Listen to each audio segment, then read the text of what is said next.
नमस्कार, मैं हूं श्वेता झा और आप देख रहे हैं आज तक। इस वक्त की बड़ी खबर आपको बता दें, देश में कोरोना का डराने वाला आंकड़ा एक बार फिर से जारी हो चुका है। पिछले 24 घंटे में नए केस का आंकड़ा 2.5 लाख के पार हो चुका है और मौत भी 1700 से ज्यादा दर्ज की जा चुकी है। आपको बता दें, हालांकि एक दिन पहले के मुकाबले नए केस मामूली तौर पर घटे हैं। अभी भी मौत के मामले में महाराष्ट्र, दिल्ली सबसे ज्यादा प्रभावित राज्य हैं। आपको बता दें, महाराष्ट्र में 350, तो दिल्ली में 240 मौतें हो चुकी है पिछले 24 घंटे में। सबसे ज्यादा ये देखिए, पिछले 24 घंटे में देश पर कोरोना का बढ़ता कहर किस तरह से 2,59,170 केसेस सामने आए हैं। पिछले 24 घंटे में 1,761 लोगों की जान जा चुकी है कोरोना से। नए मरीज 2,59,170 सामने आ चुके हैं। पिछले 24 घंटे का आंकड़ा आपको हम बता रहे हैं, जो कि अपने आप में डराने वाला आंकड़ा है। और ये आंकड़ा आपको सचेत होने के लिए भी कह रहा है। जो लोग अभी तक अपने घरों में हैं, सुरक्षित हैं, कोरोना प्रोटोकॉल को फॉलो कर रहे हैं, वो आगे भी करते रहे, बेहद जरूरी। आपको बता दें, दिल्ली में बीती रात से अलग 6 दिन के लिए अगले लॉकडाउन लागू हो चुका है। जरूरी सेवाओं को छोड़कर निजी ऑफिस, स्कूल, कॉलेजों, बाजार पर बंदी है। लॉकडाउन के पहले दिन का जायजा ले रहे हैं शहर भर से आज तक संवाददाताओं की ये टीम, और देखिए ये रिपोर्ट। दिल्ली में कोरोना के केस लगातार बढ़ते चले जा रहे हैं और इन सबके बीच दिल्ली के अस्पतालों में क्राइसिस बढ़ चुकी है। अगर बेड की बात करें तो पूरी दिल्ली में दिल्ली सरकार या केंद्र सरकार के जितने भी अस्पताल हैं, सभी को मिलाकर 3,205 बेड ही सिर्फ अभी खाली है। लेकिन आईसीयू के बहुत कम बेड बचे हुए हैं, सिर्फ 42 बेड खाली हैं। इस वक्त मैं एलएनजेपी अस्पताल में मौजूद हूं। अगर यहाँ की बात की जाए तो यहाँ पर न तो नॉर्मल बेड कोई खाली है, न आईसीयू बेड खाली है। जैसे जैसे कोई बेड खाली होता है, फिर दूसरा मरीज उसको रिप्लेस करता है। सफदरजंग अस्पताल की बात करें तो वहां पर भी कोई बेड खाली नहीं है।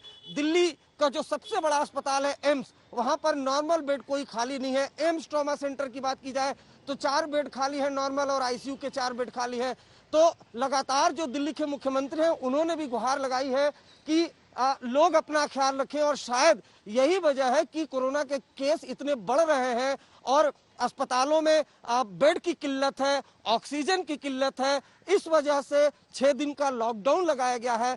लेकिन जिस तरह से कोरोना के केस लगातार बढ़ रहे हैं, अगर ये रुके नहीं तो अस्पतालों में क्राइसिस काफी ज्यादा आ जाएगी। हालांकि अभी भी क्राइसिस है, जैसा मैंने आपको बताया 3,205 ही नॉर्मल बेड खाली है, जबकि आईसीयू के 42 बेड खाली हैं। और लगातार इस तरीके से अस्पतालों के अंदर जो एम्बुलेंस है उसका आना जारी है, मरीजों का आना लगातार जारी है। क्या इसके अंदर कोई पेशेंट लेके आए? पेशेंट है। तो आप देख पा रहे हैं लगातार जो एम्बुलेंस है उससे पेशेंट लाए जा रहे हैं इलाज के लिए। लगातार अस्पताल से जो एम्बुलेंस है वो भी निकल रही है। जरूरी है कि लोग सावधानी ज्यादा से ज्यादा बरतें ताकि कोरोना वायरस के संक्रमण को फैलने से रोका जा सके। लेकिन चिंता की बात यही है कि दिल्ली के अस्पतालों में बेड जो है वो कम होते जा रहे हैं। जो अलग से अब जो कोरोना के लिए सेंटर बनाए गए हैं दिल्ली सरकार के जरिए, मरीजों को वहां पर भी भेजा जा रहा है। कैमरामैन संजय के साथ अरविंद ओझा, दिल्ली आज तक। दिल्ली में 6 दिन के लॉकडाउन की पहली सुबह आज है और इस वक्त हम मौजूद हैं दिल्ली के बाराखंबा इलाके में। दिल्ली का दिल कहा जाता है ये। और देखिए यहाँ पर पूरी तरह से सन्नाटा, इक्का दुक्का जो गाड़ियां हैं, एसेंशियल सर्विस से जुड़े लोग हैं, वो सड़कों पर आपको दिखाई देंगे। जो बसें चल रही हैं वो पूरी तरह से खाली है। इस तरफ का अगर आप नजारा देखें तो जो ये लॉकडाउन है इसका पालन कराने के लिए बाकायदा सड़कों पर पैरामिलिट्री फोर्सेस के जवानों को तैनात किया गया है।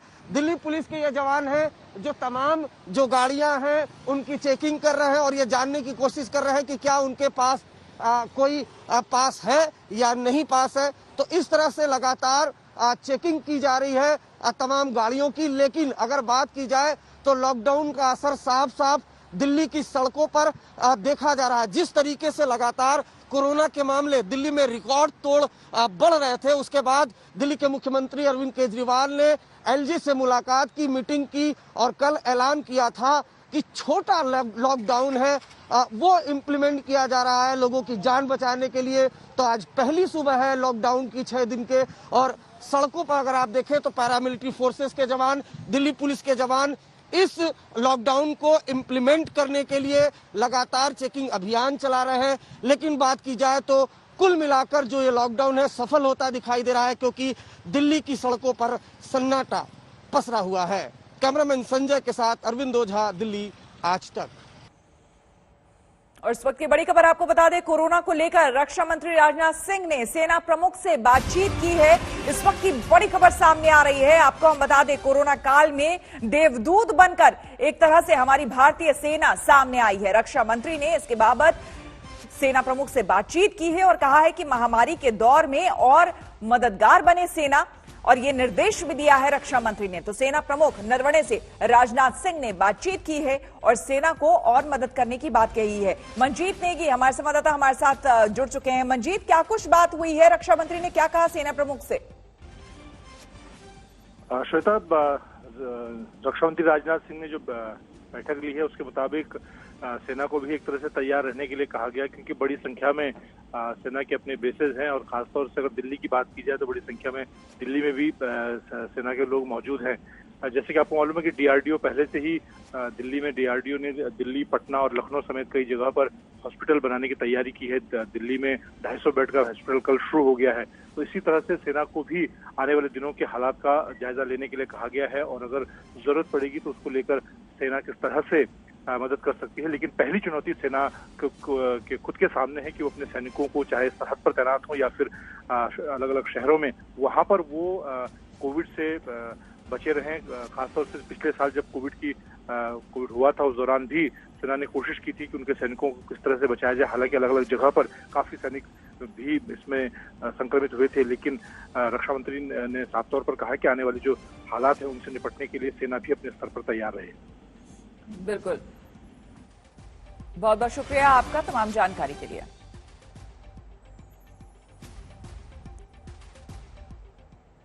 हमारे संवाददाता अलग अलग जगहों से हमारे साथ जुड़ गए हैं ज्यादा जानकारी के साथ। आपको बता दें, हमारे साथ कुमार कुणाल जुड़ चुके हैं और साथ ही अशोक सिंघल भी हमारे साथ जुड़ चुके हैं। सबसे पहले कुणाल, आपसे जानना चाहेंगे, दिल्ली में लगातार जिस तरह से आंकड़े आ रहे हैं वो बेहद डराने वाले हैं, लेकिन लॉकडाउन के बाद पहली सुबह और आज की तस्वीर क्या है, जरा ये बताएं। देखिए श्वेता, हम जहां खड़े हैं वो आनंद विहार का इलाका है। आनंद विहार वही बस अड्डा है जहां पिछले साल सबसे ज्यादा जब प्रवासी मजदूर यहां से गए थे तो भीड़ भाड़ देखने को मिली थी। आज रात भी, शाम को भी से लगातार भीड़ देखी जा रही है। आज लॉकडाउन है लेकिन यहाँ पर अभी भी देखिए किस तरीके से लगातार लोगों का आना जाना बसों के लिए इस समय चल रहा है। हर जो भी यहाँ पर आ रहा है वो अपने साथ सामान लेकर के बस अड्डे का रुख कर रहा है। ये हम बताएं कि ये दिल्ली की तरफ से हम लोग आ रहे हैं पैदल और इस फुट ओवर ब्रिज के जरिए वो उस बस अड्डे में जा रहे हैं जहां की हम आपको अब तस्वीर दिखाएंगे।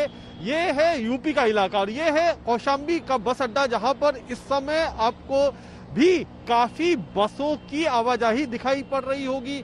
साथ ही साथ लोग काफी बड़ी संख्या में यहाँ पर मौजूद अब भी हैं। इन्हें सबको हमारी सुबह से बात हो रही है, हर कोई यही कह रहा है कि यहाँ से वो अपने घर जाना चाहते हैं। कुणाल, एक सवाल वहां पर अगर आप किसी से पूछ पाए, ये पूछिए कि खुद मुख्यमंत्री ने ये कहा है, अपील की है इनफैक्ट कि 6 दिन, मात्र 6 दिनों का ये लॉकडाउन है, तो कोई भी प्रवासी मजदूर अपने अपने घरों को ना जाए, वो दिल्ली में ही रुके। उसके बावजूद लोग क्यों जा रहे हैं, इतनी हड़बड़ी क्यों? मैं पूछता हूँ, आप लोग कहाँ जा रहे हैं? मैं गाँव जा रहा हूँ सर। क्या लॉकडाउन का डर है? नहीं, लॉकडाउन का डर नहीं है। फिर क्या वजह है? अभी तो दिल्ली में लॉकडाउन है, शादी ब्याह इसलिए जा रहे हैं। कई सारे लोग हैं, आप बताइए कि कहाँ जा रहे हैं? कहाँ जा रहे हैं? बिहार जाना। बिहार क्या वजह है? लॉकडाउन। खगड़िया जा रहे हैं, लॉकडाउन का डर है। चलिए बिल्कुल आएंगे आपके पास कुणाल। अलग अलग वजह जरूर लोग बता रहे हैं, लेकिन कहीं ना कहीं अंदर खौफ है, लॉकडाउन का खौफ है। अशोक, आपसे जानना चाहेंगे, आप जिस इलाके में है, मैं अगर समझ पा रही हूं तो ये सीपी है, वहां पर गाड़ियों की, बसों की आवाजाही तो दिख रही है, लेकिन क्या लोग भी वहां पर निकल रहे हैं? क्या तस्वीरें आज की लॉकडाउन के पहले दिन की?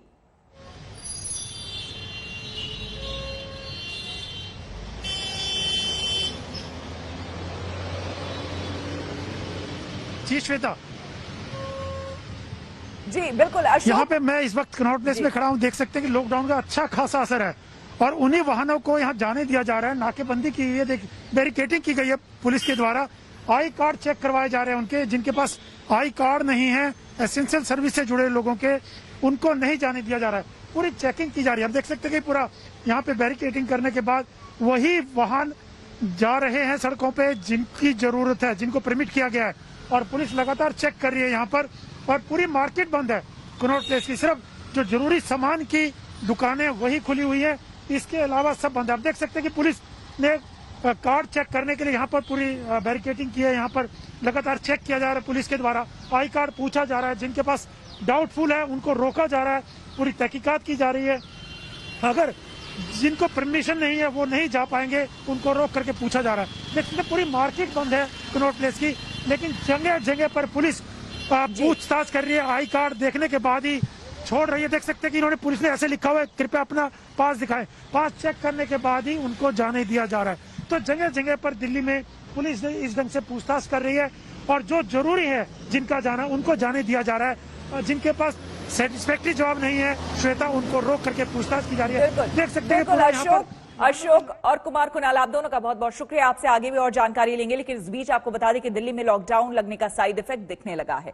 दूसरे राज्य से यहां कामकाज के लिए आए मजदूर घरों को वापस लौट रहे हैं। दिल्ली के आनंद विहार बस अड्डे, रेलवे स्टेशन से लेकर दूसरे स्टेशनों पर भारी भीड़ है। हालांकि केजरीवाल ने उनसे ना जाने की अपील की थी, लेकिन पिछले लॉकडाउन का असर याद है और इसी की वजह से प्रवासी रहने को यहां पर तैयार नहीं।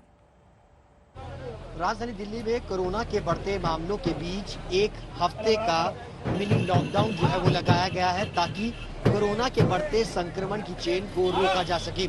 लेकिन एक बार फिर राजधानी दिल्ली में अलग अलग तस्वीरें जो है वो सामने आ रही हैं पलायन की। तमाम जो मजदूर हैं, जो काम करते थे, दिन भर कामकाज करते थे, वो एक बार फिर अपने गांव और घरों की तरफ वापस जा रहे हैं। तमाम यहाँ पर लोग हैं, उनसे हम बातचीत करेंगे। कहाँ काम करते हैं आप?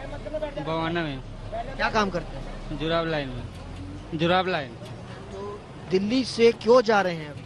अब ये 6 दिन का लॉकडाउन हो गया, फिर आगे बढ़ा देंगे तो फिर क्या करेंगे। अगली बार 7 दिन का लगाया था, फिर 21 दिन के लिए लगा दिया, तो ऐसे धीरे धीरे ज्यादा हो जाएगा। तो बैठे खाएंगे, कमाएंगे, नहीं तो क्या खाएंगे बताओ। हरियाणा से जा रहे हैं। हरियाणा से जा रहे हैं, कानपुर जा रहे हैं। क्यों जा रहे हैं? वहाँ काम बंद हो गया इसलिए जा रहे हैं। अच्छा, काम क्यों बंद हो गया? मतलब बिहार, यूपी, गुजरात तक हालात खराब हैं। वहीं दर्द, वही गम, वही तड़प की दवा नहीं, बेड नहीं, ऑक्सीजन नहीं। आखिर कब तक चलेगा ये सब? शहर शहर से आज तक संवाददाताओं की ये रिपोर्ट देखिए। मुंबई में कल 7,380 से ज्यादा मामले सामने आए, जबकि 57 लोगों ने अपनी जान कोरोना वायरस के चलते गंवाई। अब कल हेल्थ मिनिस्टर राजेश टोपे और deputy chief minister Ajit Pawar की एक अहम बैठक हुई और इस पर यह चर्चा हुई कि जो सब्जी मार्केट है, जो बड़े बड़े सब्जी मार्केट है मुंबई के, उसकी जो टाइम पीरियड है उसको कम किया जाए। अभी जो फिलहाल है कि सुबह से लेकर शाम तक सब्जी और फल को बेचने की अनुमति है, लेकिन इस बैठक में ये निर्णय लिया गया है कि इसकी अवधि को कम किया जाए, क्योंकि जो भीड़ है उसको कंट्रोल करना बहुत ज़्यादा ज़रूरी है। इसलिए अब बैठक में ये फैसला लिया गया है कि 7 से 11 के बीच में ही फल और सब्जियों को बेचा जाए, बाकी के समय में ये सारी दुकानों को बंद रखा जाए। तो अब इस पर बैठक हुई है, चर्चा हो गई है और ये कहा जा रहा है कि शाम तक इस पर डिसीजन भी ले लिया जाएगा। दूसरी सबसे इम्पोर्टेंट चीजें हैं, अभी भी जो रेमडेसिविर और ऑक्सीजन की सप्लाई की जो मांग को पूरी करने की जो कवायद है वो महाराष्ट्र सरकार लगातार कर रही है। और सबसे अहम बात मैं आपको बता दूं कि कोरोना का संक्रमण जो बच्चों में सबसे ज्यादा देखा जा रहा है वो बड़ा चिंता का विषय है। 60,000 से ज्यादा बच्चे पिछले 1 महीने में कोरोना संक्रमित हुए हैं, जबकि 9,000 से ज्यादा बच्चे ऐसे हैं जिनकी उम्र 5 साल से कम है। तो इन पर किस तरीके से रोक लगाई जाए, ये बड़ा चिंता का विषय है। कैमरा पर्सन समीर शानबाग के साथ सौरभ बख्तानिया, मुंबई, आज तक। दिल्ली में हालात बद से बदतर हो गए हैं। अंदर अस्पताल मरीजों से पटे पड़े हैं तो अस्पतालों के बाहर भी मरीजों की लंबी कतारें हैं। चारों ओर बेबसी का मंजर है। कहीं बेड नहीं मिल रहे हैं तो कहीं दवाइयों का आकलन कम है। इन सब के बीच कोरोना के रिकॉर्ड तोड़ मामलों ने दिलों में दहशत भर दी है। इसलिए कोरोना की रफ्तार को रोकने के लिए दिल्ली में 6 दिनों का लॉकडाउन लगाया गया है।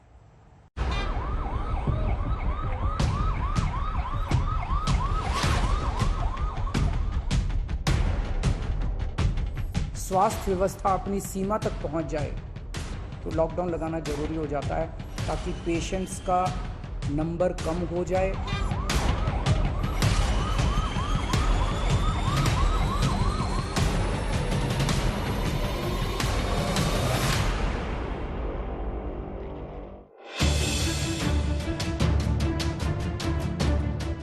कोरोना की मार ऐसी पड़ी कि दिल्ली की स्वास्थ्य व्यवस्था ही चरमरा गई। राजधानी के अस्पतालों में मरीज बढ़ रहे हैं, बेड कम पड़ते जा रहे हैं, ऑक्सीजन खत्म हो रही है, न दवाई है न इलाज का सामान, सब भगवान भरोसे हो गया है। सबसे ज्यादा चिंताजनक बात दिल्ली में कोरोना मरीजों की मौत का बढ़ता आंकड़ा है, जो एक दिन में 240 तक पहुंच गया। यानी जब सब कुछ सीमाओं से बाहर हो गया, हाथ से निकल गया, तो थक हार कर दिल्ली की सरकार को सहारा लेना पड़ा लॉकडाउन का। वीकेंड कर्फ्यू के बाद केजरीवाल सरकार ने दिल्ली वालों के लिए पाबंदियों की नई किश्त जारी कर दी। कल रात 10 बजे से सोमवार सुबह 5 बजे तक दिल्ली में लॉकडाउन लगा दिया गया। आपकी सरकार को ये लगता है कि दिल्ली में कुछ दिन के लिए लॉकडाउन लगाना जरूरी है, तो आज रात को 10 बजे से अगले सोमवार को सुबह 5 बजे तक 6 दिन के लिए दिल्ली में लॉकडाउन लगाया जा रहा है। इस दौरान जाहिर है कि जो एसेंशियल सर्विसेज हैं वो जारी रहेंगी, खाने पीने की, मेडिकल व्यवस्थाओं की वो जारी रहेंगी। केजरीवाल का कहना है कि अगर ये कदम नहीं उठाया जाता तो दिल्ली का हेल्थ सिस्टम पूरी तरह चरमरा जाता, क्योंकि दिल्ली के अस्पतालों पर कोरोना मरीजों का बोझ बढ़ता जा रहा है। दिल्ली के अंदर अस्पतालों में उपलब्ध बेड्स की भारी कमी हो रही है।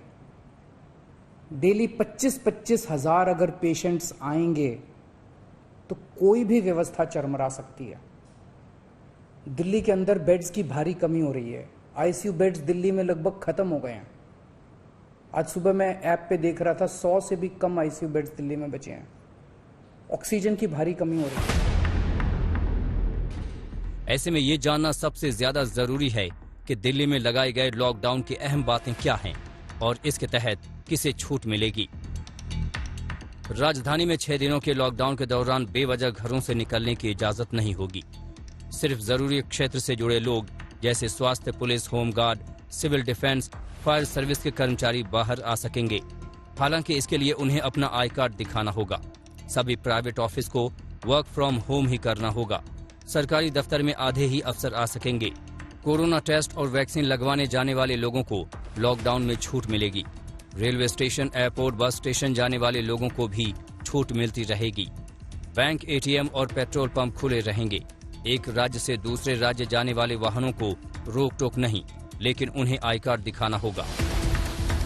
अब आपको ये भी बता दें कि जो लोग जरूरी कामों से घर से बाहर निकलेंगे, उनके आने जाने को लेकर किस तरह के इंतजाम हैं। दिल्ली मेट्रो चालू रहेगी, सिर्फ 50% यात्री सफर कर पाएंगे। पब्लिक बस, ऑटो, ई रिक्शा चालू रहेंगे, लेकिन 50% यात्री सफर कर सकेंगे। कैब, टैक्सी, ग्रामीण सेवा सर्विस चालू रहेगी, सिर्फ 2 सवारी बैठ पाएंगे।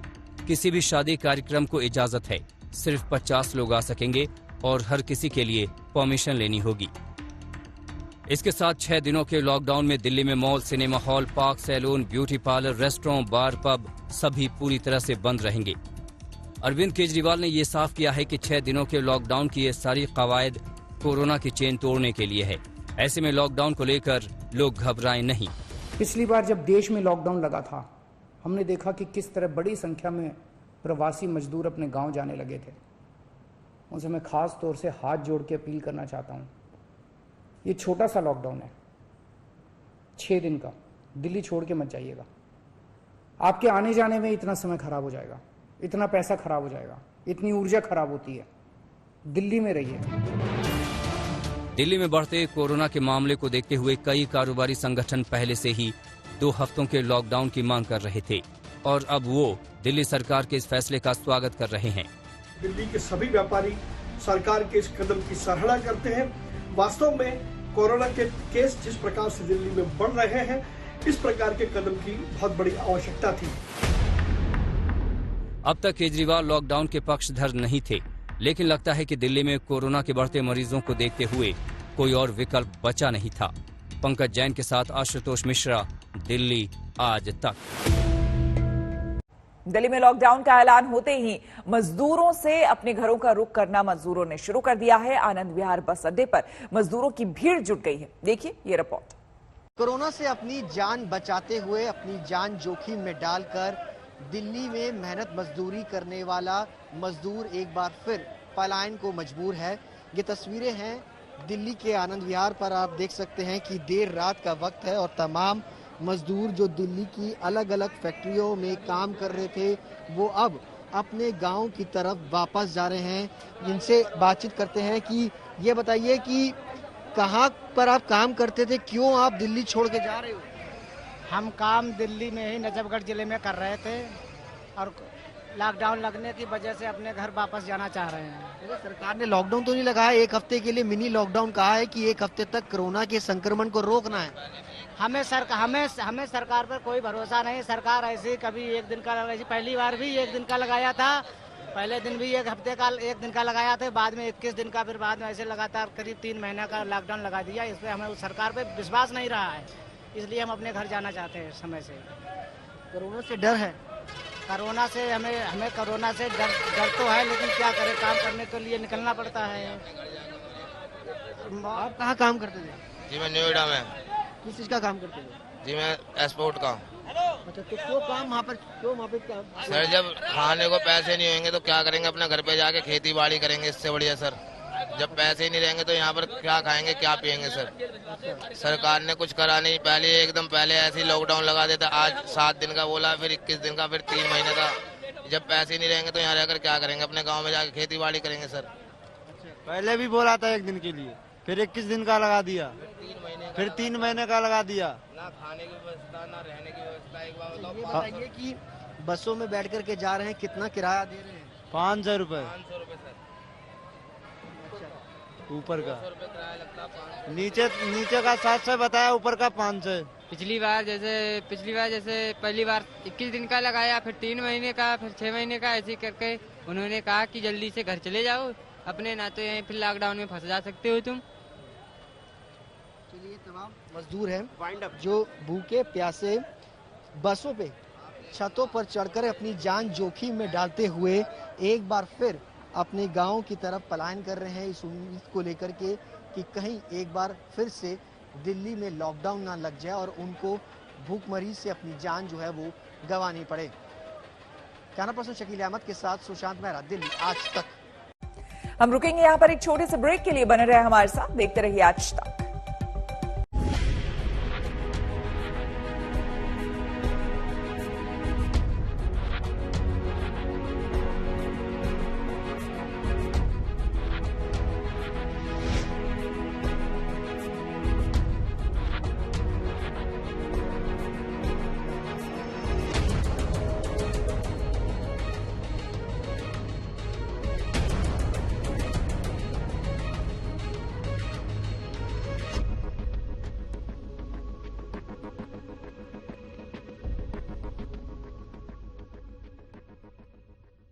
जी हां, बड़ी देर कर दी आते आते।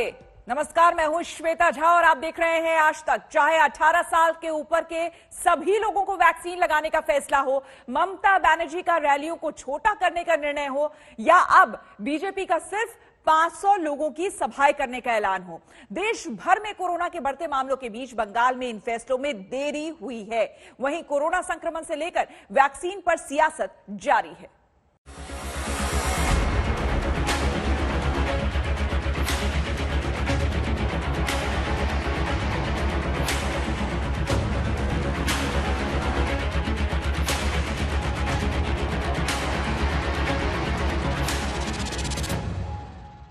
पूरा देश जब कोरोना की दूसरी खतरनाक लहर से जूझ रहा है, तब पश्चिम बंगाल में जारी रैलियों पर बहस छिड़ी है। जब दिल्ली में लॉकडाउन है, राजस्थान, गुजरात, महाराष्ट्र और उत्तर प्रदेश में भी कोरोना पर काबू पाने के लिए पाबंदियां बढ़ गई हैं, तब भी बंगाल में बीजेपी और टीएमसी की जनसभाएं और रोड शो जारी हैं।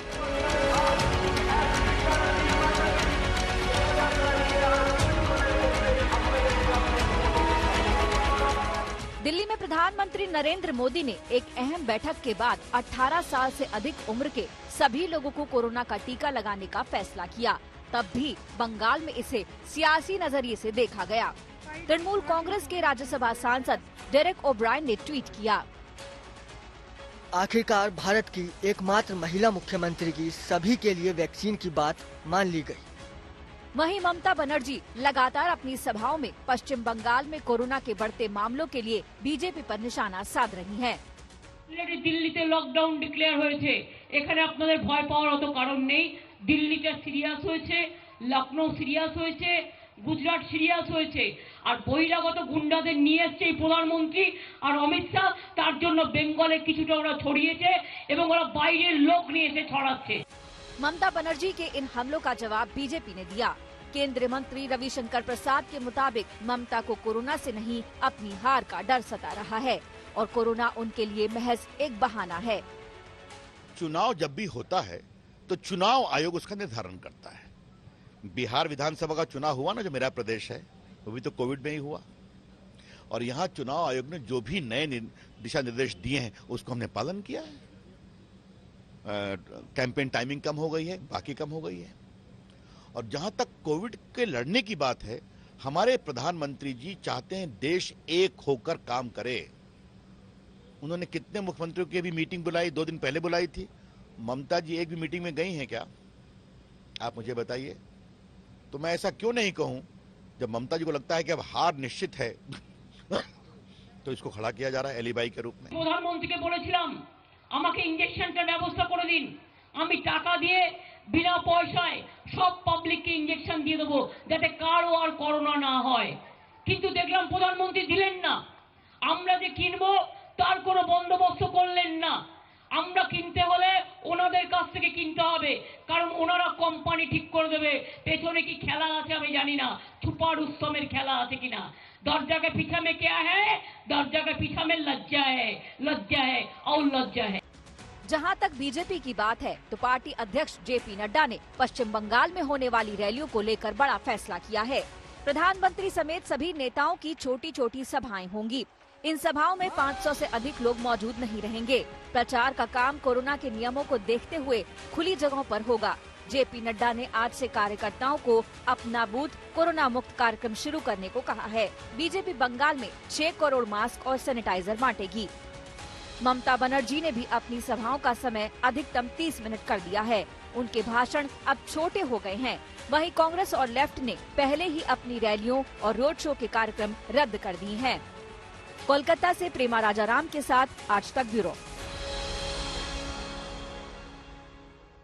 पश्चिम बंगाल में अब जाकर बीजेपी ने रैलियां छोटी करने का फैसला किया है। आखिर कोरोना के बढ़ते मामलों को लेकर बीजेपी ने पहले कदम क्यों नहीं उठाए और बाकी बचे चरणों के चुनाव एक साथ कराने पर क्या है पार्टी की राय?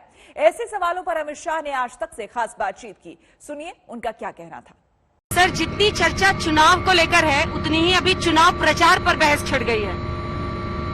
उनका ये कहना है कि कोविड की इन परिस्थितियों में चुनाव हो रहा है। राहुल गांधी कह रहे हैं पश्चिम बंगाल में अब रैली नहीं करेंगे। ममता बनर्जी कह रही है कम करेंगे, लेकिन बीजेपी कर रही है। अमित शाह आज भी लगे हुए हैं। इस पर क्या कहें? देखिए, सबसे पहले राहुल जी ने सार्वजनिक करना चाहिए कि इनकी कितनी रैली लगी थी जो उन्होंने कैंसिल करी। मेरे पास तो कोई लिस्ट नहीं है। और जहां तक भारतीय जनता पार्टी भी निर्णय करेगी, परंतु चुनाव कराना हमारे हाथ में नहीं है, चुनाव आयोग कराता है। और दूसरा, चुनाव आयोग के पास भी कोई ऑप्शन नहीं था, क्योंकि हमारे संविधान में वैक्यूम की कोई स्थिति का प्रोविजन ही नहीं। जब किसी भी विधानमंडल या संसद की समय सीमा समाप्त होती है, उसके पहले दूसरा विधानमंडल चुनना कॉन्स्टिट्यूशनल प्रोविजन है, तो इसको अदरवाइज नहीं लेना चाहिए।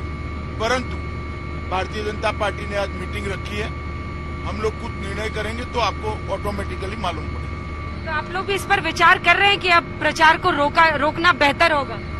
देखिए, पार्टी इस पर विचार कर रही है, आज मीटिंग भी रखी। सर, ये तीनों के बाकी के फेज को एक साथ कर लें, ये भी सुझाव उन्होंने दिया था। क्या ये मुमकिन हो पाएगा? ये भी संभव नहीं है, क्योंकि किसी का भी प्रचार का जो अधिकार है वो छीन नहीं सकते। और हमारे संविधान ने प्रचार के लिए निश्चित दिन किए हुए कि मिनिमम इतने दिन प्रचार के लिए मिलने चाहिए। एक नैरेटिव बनाने के लिए आप कुछ भी कहते रहो वो अलग बात है, परंतु संवैधानिक रूप से क्या है वो पहले देखना चाहिए। ममता बनर्जी ने शुरू से जिस तरह से अभी प्रचार चल रहा है, अब उन्होंने कहा है कि आप सबसे ज्यादा टारगेट पे आप रहते हैं सेंट्रल फोर्सेस कूच बिहार के मुद्दे पर।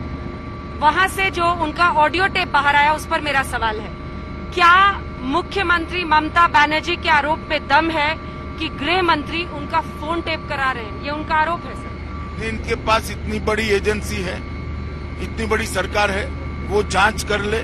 अगर वो असमर्थ है तो हमें दे दे, हम जांच कर कर कहेंगे किसने टेप करा है। आप जांच करने को तैयार हैं कि कितने उनका टेप लीक किया है? बिल्कुल तैयार है, वो हमें लीक कर दे दे, हम सीबीआई से जांच करवा लेंगे, तुरंत बाहर आ जाएगा किसने करा है। सीबीआई तो वो कहती है सर सरकार का तोता है, तो वो खुद करा ले और आरोप करने की जगह तथ्य जनता के सामने रखे। सवाल टैप किसने कराया है वो भी महत्वपूर्ण है, मगर इससे महत्वपूर्ण सवाल है कि वो क्या बोली। अगर आप किसी भी दुर्भाग्यपूर्ण व्यक्ति की मृत्यु होती है, उसको अंतिम संस्कार मत करना, मैं ट्रक में रखकर जुलूस निकालना चाहती हूँ, मैं मानता हूँ ये राजनीति, इतनी ओछी राजनीति भारत में मैंने कभी नहीं। 5 लोगों की मौत की जांच, ये मामला कैसे आगे बढ़ेगा? देखिए उन्होंने आनंद बर्मन और वो जो 4 वहाँ बने, उन्होंने 5 लोगों की जांच ऑर्डर ही नहीं की है, 4 लोगों की ही करी है। हमारी डिमांड है 5वें की भी जांच करो, सिर्फ आपकी वोट बैंक की क्यों चिंता करी? तो आनंद बर्मन की जांच के लिए कोई पहल आप करेंगे क्या? देखिए स्वाभाविक रूप से हमारी सरकार बनने जा रही है, हमारी सरकार बनने के बाद जितने भी लोगों की भारतीय जनता पार्टी या किसी भी राजनीतिक दल के कार्यकर्ता की हत्या हुई है, सबकी जांच होगी और ये न्यूट्रल जांच के आधार पर जो कोई भी दोषित पाए जाएंगे उन पर कानूनी कार्रवाई। सर बीजेपी को वो ऑडियो टेप मिला कैसे? फिर वो कहाँ से आप लोगों को मिला सर? बीजेपी को नहीं मिला है तो कब का वायरल हो चुका था, हमने प्रेस कॉन्फ्रेंस सिर्फ करी। क्योंकि पार्टी के नेता और आपके जो सोशल मीडिया मैनेजर्स हैं उन्होंने ट्वीट किया, तो परखा कैसे उसको? क्या सोशल मीडिया पे वायरल हुआ उसके बाद परखा? नहीं, हमारी प्रेस कॉन्फ्रेंस के 3 घंटे पहले ये वायरल हो चुका और वहीं से उठा के फिर पार्टी ने इसको ट्वीट किया। स्वाभाविक है। उनका कहना है कि नरसंहार कराया है गृह मंत्री ने केंद्रीय बलों के जरिए, उन्होंने इसी शब्द का इस्तेमाल किया है। देखिए वो कुछ भी कहे, 6 दिन पहले उन्होंने ही वहां भाषण किया था कि सीआरपीएफ को घेर लो, उनके हथियार छीन लो। अगर शायद वो भाषण न करती तो ऐसी नौबत न आती। ममता बनर्जी जिस तरह की यहाँ पर जय श्री राम का नारा जो कि आपने बंगाल में बड़े पैमाने पर हर जगह इस्तेमाल किया, उसके मुकाबले वो जय बांग्ला लाती हैं। वो कहती है कि ये तो ढोकला आप खाओ, रसगुल्ला मैं ही खाऊंगी। मतलब जो बांग्ला अस्तित्व का मुद्दा है उसको वो रेस कर रही है, तो इसको कैसे लिंक करेंगे आप और क्या जवाब होगा इसमें? बंगाल की जनता लिंक कर चुकी है। जय श्री राम का नारा यहाँ की अव्यवस्था के खिलाफ रोष का प्रतीक है, यहाँ राजनीतिक हिंसा के खिलाफ रोष का प्रतीक है, यहाँ गरीबी और बेरोजगारी के खिलाफ रोष का प्रतीक है, यहाँ होने वाली घुसपैठ के खिलाफ रोष का प्रतीक है। यहाँ पर सीएए को रोकने का जो ममता ने ऐलान करा है, इसके कारण शरणार्थियों को नागरिकता नहीं मिलती है, इसके प्रति रोष का प्रतीक है। और यहाँ पर जो तुष्टीकरण की राजनीति हो रही है, इसके खिलाफ रोष का प्रतीक है। 2 मई आ जाने दीजिए, सब दूध का दूध पानी का पानी हो जाए। सर जय श्री राम को आपने एक एक्सपेरिमेंट के तौर पर बंगाल में इस्तेमाल किया, क्योंकि लोग मानते थे कि यहाँ पर काली माँ की पूजा होती है, यहाँ पर जय बांग्ला बोला जाता है, और हम ये यूपी बिहार और नॉर्दर्न इंडिया का ज्यादा माना जाता था। उसकी स्वीकार्यता के बारे में आप इतने कॉन्फिडेंट कैसे थे और क्यों थे? देखिए जो बंगाल को नहीं जानते हैं वो ऐसा सोच सकते हैं। यहाँ सैकड़ों सालों से वैष्णव परंपरा बहुत प्रमुख रही है। ये चैतन्य महाप्रभु का बंगाल है, यहाँ पर वैष्णव परंपरा के लिए कभी छुआछूत नहीं रही। लेकिन ढोकला और रसगुल्ला वाले बात पर आपका क्या जवाब होगा कि आप लोग बाहरी लोग हैं, आप तो कोविड लेकर आ रहे हैं यहाँ? मुझे लगता है इसका जवाब बंगाल की जनता को ही देना। आपको लग रहा है कि 200 सीटें आएंगी, आपने 122 अभी से ही दे दी है सर। 180 जो वोटिंग हुई है 122। ममता दी कहती है कि इनको सब पता होता है, ईवीएम इनके कंट्रोल में। चलिए यही ईवीएम से वो 2011 और 2016 में जीती, उस वक्त तो शपथ ले ली उन्होंने।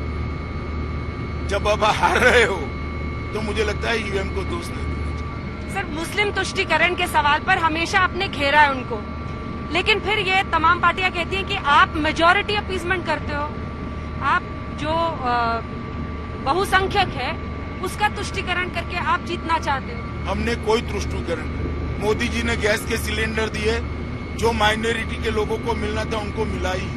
हमने घर दिए गरीबों को, तो माइनॉरिटी के वालों को मिला ही है।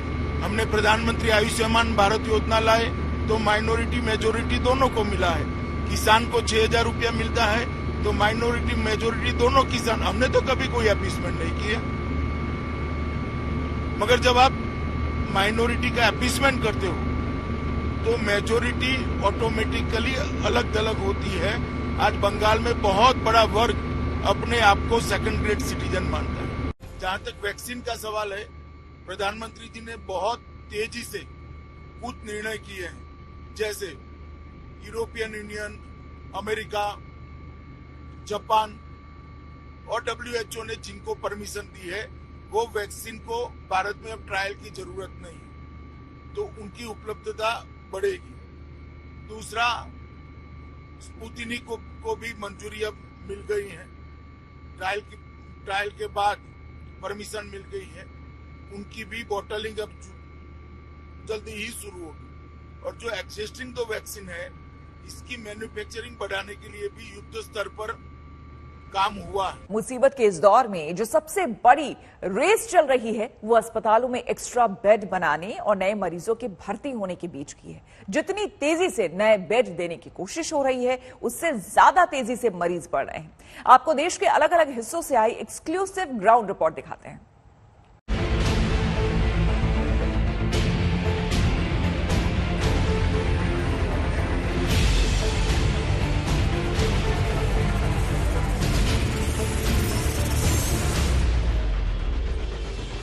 कोरोना संक्रमित हुए तो वायरस से बाद में लड़ेंगे, पहले हर पल सिस्टम से लड़ना होगा।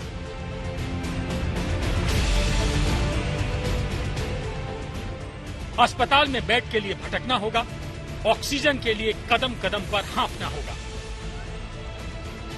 अस्पताल में भर्ती के लिए दिल्ली में एक बुजुर्ग 5 घंटे तक सड़क पर भटकते रहे, एक अस्पताल से दूसरे अस्पताल, लेकिन बेड नहीं मिला। 4 बजे से घूम रहे, कोई हॉस्पिटल वाले हमें इतना बेवकूफ बना रहे हैं, इधर से उधर लेके घूम रहे, और हमारी रूम दे देते हैं, हमें कागज का फॉर्म दे रहे हैं, लेकिन उसके बाद अंदर ही नहीं घुसेड़ रहे हम लोगों को। 5.5 घंटे से अलग अलग अस्पतालों में घूम रहे हैं। एम्बुलेंस में ऑक्सीजन खत्म है, प्राइवेट गाड़ी में ऑक्सीजन लेकर के इन्हें अपने पेशेंट को लेकर के जाना पड़ रहा है। लखनऊ में न तो प्राइवेट लैब में टेस्ट हो रहा है, न ही बेड आसानी से मिलना संभव है। लोग घरों में आइसोलेशन में हैं। ऐसे कई लोग हैं जिन्हें अस्पताल की तुरंत जरूरत है, लेकिन फिर भी उन्हें बेड नहीं मिल रहा। मेरी वाइफ आरती श्रीवास्तव, जो कि फुल टाइम प्रेग्नेंट हैं, अब लास्ट टाइम पे डिलीवरी टाइम पे उनकी रिपोर्ट पॉजिटिव आ गई। अब हम लोग इतने परेशान कि कोई किसी ने भी लेने से मना कर दिया। बदहवास और अंदर से टूटे हुए लोग जब कैमरा देखते हैं तो पिघल जाते हैं। गुजरात के भुज में ये महिला कैमरा देखते ही रोने लगी। घंटों लाइन में लगने पर भी रेमडेसिविर की डोज कभी पूरी नहीं मिलती। रोज 6-8 घंटे खड़े रहते डेली। 3 दिन से आज खड़े हैं हम लोग। 3 दिन से नहीं, बस 2 की जगह 1 मिलेगी, 1 की जगह बोलेंगे खत्म हो गया स्टॉक। पटना के रूबन मेमोरियल अस्पताल के बाहर नोटिस चिपका दिया गया है, न बेड उपलब्ध है न वेंटिलेटर।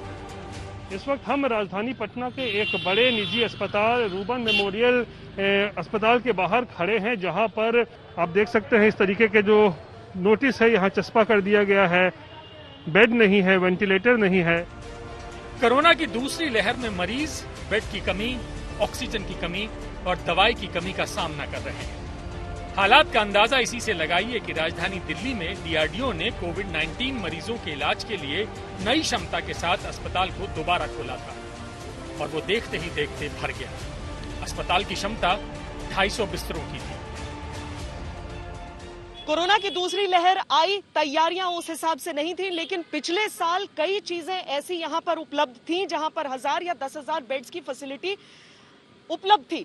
डीआरडीओ ने केवल 1 हफ्ते के अंदर ये व्यवस्था खड़ी कर दी है। आगे का निर्माण भी यहां पर जारी है। शुरुआती जिन मरीजों को भर्ती किया जा रहा है वो मरीज वो है जो बहुत ज्यादा पीड़ित हैं, जिन्हें संक्रमण कुछ ऐसा है कि उन्हें वेंटिलेटर बेड्स की आवश्यकता है। आज पहला दिन है जब यहां पर मरीजों को एडमिट किया जा रहा है और पहले ही दिन मरीजों की भीड़ लग गई है। बेड होने की खबर जंगल में आग की तरह फैली। दिल्ली में कई अस्पतालों ने मरीजों को रेफर किया। देखते ही देखते अस्पताल के बाहर एम्बुलेंस की कतार लग गई। जो खुशकिस्मत थे वो भर्ती हो गए, लेकिन कई ऐसे भी थे जो खड़े ही रह गए। क्या भर्ती हो पा रहे हैं, जगह मिल पा रही है? मैम कहीं पे यही कंडीशन आ रही है।